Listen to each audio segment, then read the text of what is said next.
What's going on, internet? It's your boy Eric Bandholz. Why don't you come take a walk with me?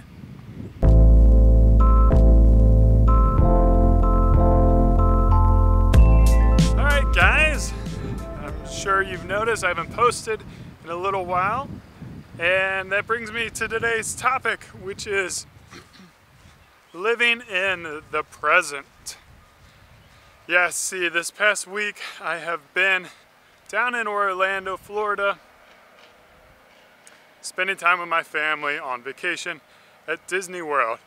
Some of y'all that follow me on Instagram probably already know this. If you don't follow me on Instagram, you should go ahead and check it out. My username is the same as my YouTube username, just / Eric Bandholz. Yeah, so I wanted to step away from my work things as well. So I quit checking my emails. I let my emails build up. I didn't respond in our Slack channel as much as possible. And what I wanted to do was focus on my family, my wife, my daughter. My brother and sister were in town, my parents were in town. It was a big family reunion. Wanted to kind of celebrate that, put all my energy into that, and kind of block out all the noise. And I think that's one thing that we have problems with, and probably everyone's always had problems with throughout the dawn of history, is living in the present. And what exactly does that really mean, the present? It's a dime. I like your day. So the present, I think it kind of comes from like a Buddhist mindset. And I personally have the tendency to live in the future. And I'm pretty forgetful for the past. So I don't really hold grudges very often. But the problem with living in the future is you neglect what's going on in the current moment. And you're not giving your full attention to the efforts that are going on. Your mind is somewhere else. And you've done it before where you've been in a meeting and you're thinking about how you're going to beat traffic or how you are going to respond to an email. And you're essentially, by being in the future at that moment, you're ruining your energy and your efforts with what your physical presence is. So, almost to a sense, like, if your mind's not going to be in the present, then why are you doing that in the present? And one of the things that I learned in sales a while ago is if you want something in the future, bring it to the present. So like, if your mind is on something else and you're in that meeting, get out of that meeting and go work on what you need to be working to bring it to the present, because you're not doing any good by being in two spots at once. And I think there's like so many distractions today that pull you away from the present. Your phone, I don't have it on me, but your phone is probably one of the biggest ones. That's a huge hurdle, like I grew up eating dinners with my parents and my siblings and enjoying that family time and talking about what the day was going on.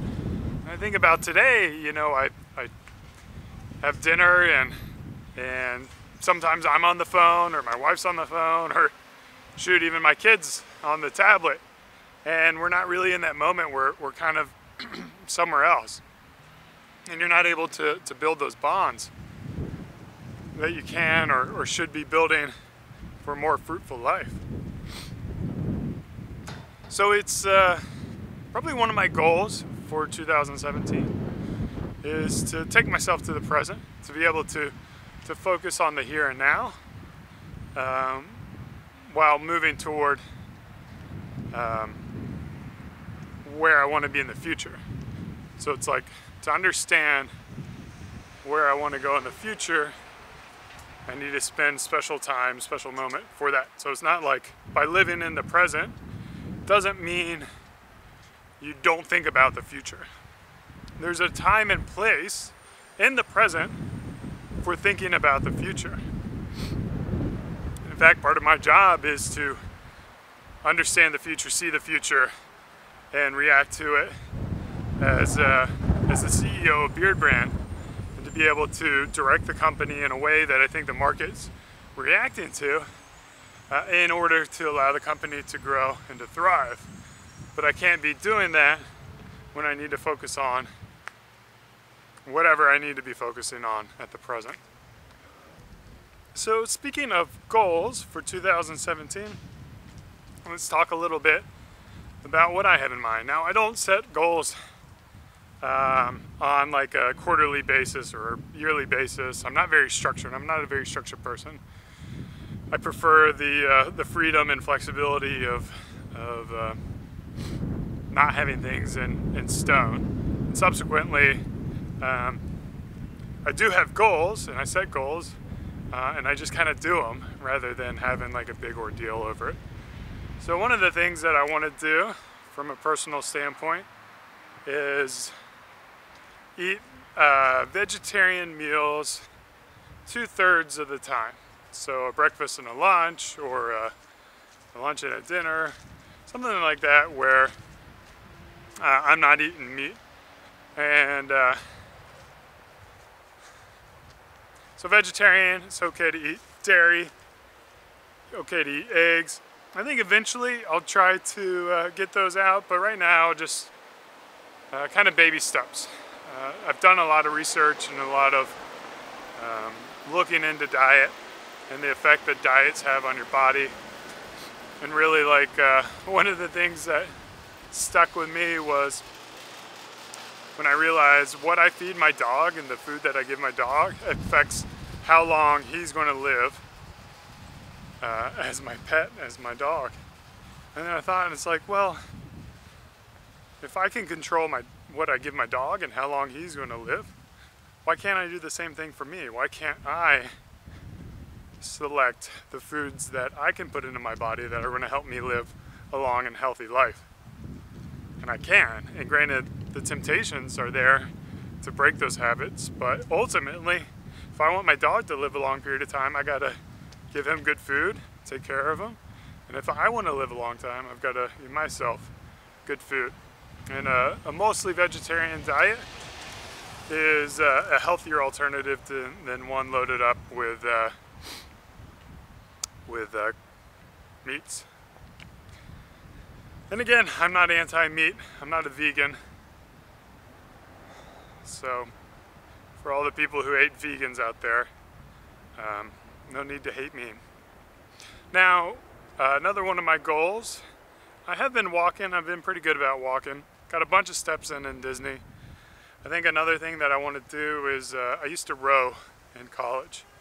So I'll be rowing in college. I'd like to look into the program here in Austin, see if I can get back on the river and get a little bit more full body workout than what I'm getting with just the walks. You know, rowing's great for your backs, for your quads, for your pecs, for your chest, for your arms. It's really a wonderful workout. If you guys don't row, highly recommend it. And then from a Beard Brand perspective, I don't know if I've already talked about this or not, but a big theme for us is going to be focus. It's going to be focused on what do we do well, and then how can we do what we do well even better. So that means develop class-leading products, to be able to communicate our vision, our mission with our audience better, to be able to help our community, to grow the community, to provide tools and guidance, confidence for our fans, for our audience, for our customers, help them become better men. And stay away from all the distractions. And I think I've got a knack for putting distractions in my life. Urban Beardsman, the YouTube channel, and that old store was one of them. And hopefully by getting not only me focused on the top priorities for Beard Brand, my team will also be more focused and more confident with how they're spending their time to move the company forward. So it's exciting times, a new year, a lot going on, and thanks guys for sticking around, waiting a few days for this vlog. I'm glad to be back in Austin. I'm glad to be working again, and I want to leave you guys with a funny story. On my flight back, I was chained, the little warning sign had just gone on that you gotta watch, your safety precautions, put your seatbelt on, all that crap.